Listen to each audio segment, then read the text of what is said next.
పరిధిలోని state effectual building లో సుమారు 10-10:30 ప్రాంతంలో చిన్న స్మోక్ అర్లీగా వచ్చినటువంటి ఆఫీస్ బాయ్ ఆయన అందరికీ ఇన్ఫర్మేషన్ ఇవ్వగా local police and fire engines అన్ని కూడా ఇమీడియట్గా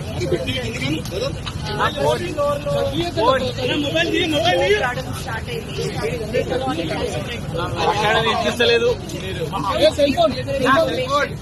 అండ్ సపోర్టెడ్లీ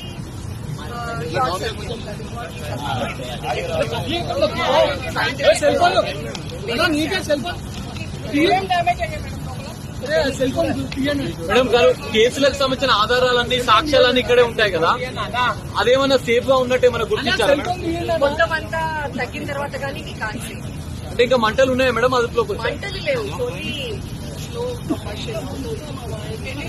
మేడం ప్రమాదం ఎలా జరిగిందనేది మన అంచనా వేస్తాం. Probably short circuit. మేడం అప్పుడు ఎంతమంది సిబ్బంది ఉండే మేడం లోపల?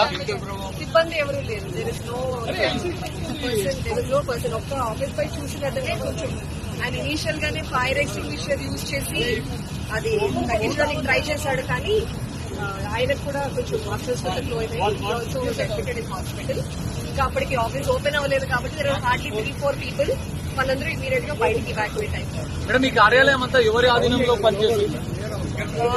Police department.